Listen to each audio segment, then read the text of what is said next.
Hey, what up, guys? My name is Eris. Welcome to my YouTube channel, UK Fashion Icon. So today I made this. It's a simple wallet. I came up with this idea. I think I've seen this somewhere, but in a much smaller scale. So I used the same technique to draw out the plan for this. So I just made it bigger. And the good thing is that if you want to try this thing out, you could always make changes. For me, I just made this size because this was the most I could make out of a piece of leather that I had. I just got it as a sample. I really liked it, but it seems a little stiff. Something tells me that it's made for shoes, but you know who I am. I like the print. Never had anything leopard before, so I made this simple purse and it's pretty easy. And the best thing about this is that you can actually make it with a flat bed, and if you use a softer leather, you can even make it with a domestic sewing machine. But I had to use my industrial post bed because it's pretty strong. It's okay. I'm gonna do like cutouts, but so you would understand what I mean when I say it's double layered. This is actually Nubuck leather, but when I bought it, it already had a lining glued to it. I don't know. I don't know if that's like in the factory or if it was just the vendor that didn't like that. But anywho, it's simple, it's casual, and you can do anything you want. You can use any type of leather, or you can even go with fabric, or you probably have to line it with something tough so it could stay up like this. If you want to see more of my videos about Leathercraft, you could go down, subscribe. You could like and comment down below what you would like me to make. I would love to hear from you. And that being said, adios.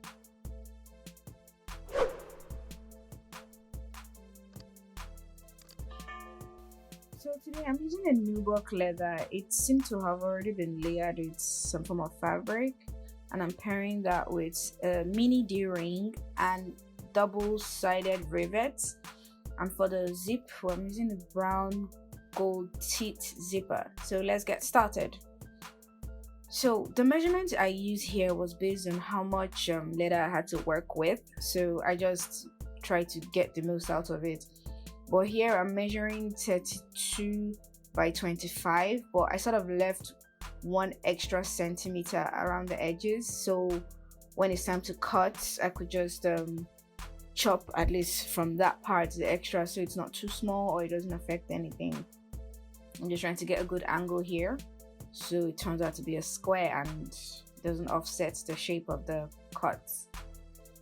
So I'm marking out the extra 1 centimeters for excess, and I'm just going to chop all that off to get the shape, to get the outline of the wallet. So I'm marking the middle because this is where I'm going to put the zip. I want it to be right at the center. So again, I'm adding another centimeter inside for when I start cutting the zip, and I'm just going to get a curve with the edge of the ruler on both sides and mark 2 centimeter wide. That's where the zip is going to show from. So just mark it here on both sides.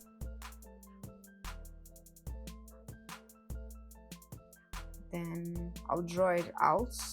This is going to create the opening for where the zip is. So now carefully, because you don't want to get this wrong, this is going to be the top of the purse. So you're just going to cut the shape you just drew out. Here, I try not to make any mistakes because this is the only piece I have to work with for this project. I'm just going to cut the whole thing out.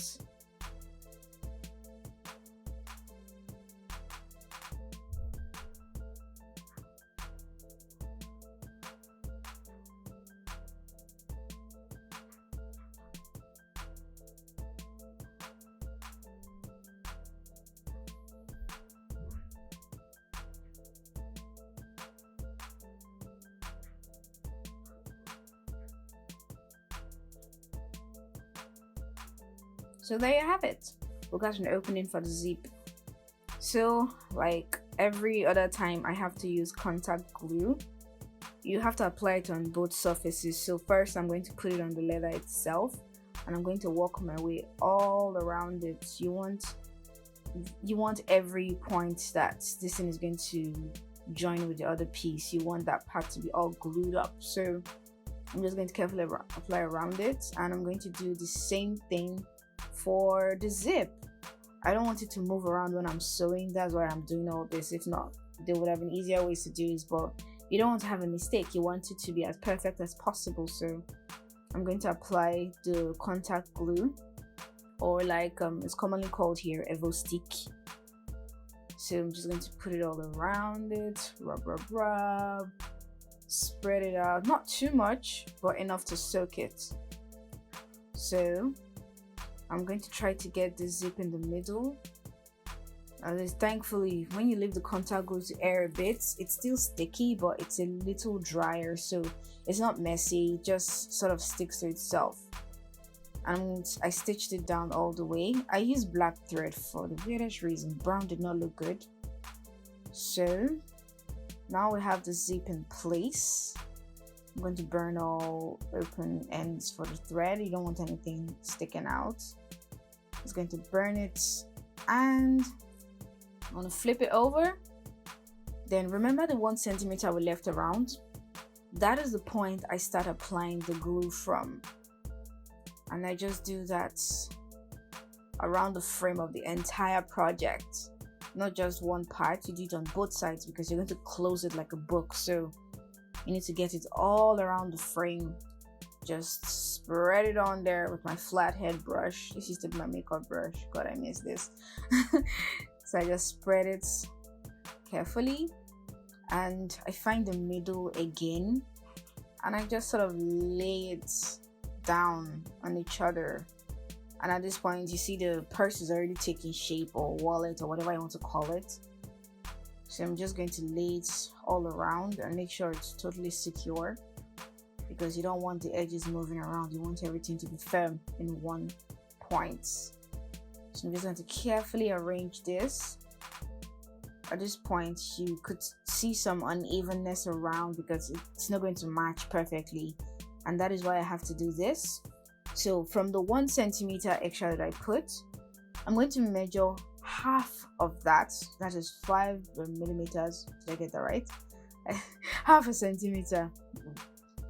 And I'm just going to cut it out so I get really straight and smooth edges. So I'm doing that for all 3 sides, because this is the outer part and you want it to be as neat as possible. So I'm just going to cut it. This was really thick. It's like cutting 4 leathers at once, but I had to use my roller, my rotary blade, so I could have enough pressure and not ruin it. So taking it to the machines for stitching. And in my post bed, I always have a problem with edges, so I like to use my seam guide, so that way it just sort of holds it down in the corner, and you can sew at any speed, any reasonable speed. It's not too fast, but you can sew straight lines. So just sewing. So you can see the seam guide is holding it down in the spot. It doesn't let it move. I'm just having a closing of the shot. So you have 2 wheels on one holding it down, one holding it in place, so it doesn't sew off the pop.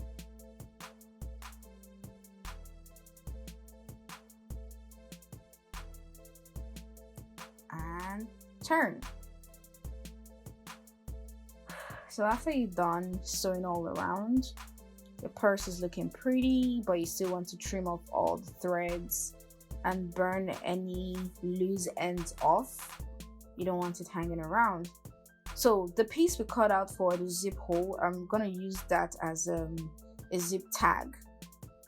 So I'm going to lay it by an old piece. This is a trick I learned from someone, so you don't have the ruler shifting around, so it sort of just balances itself on the height of the other one.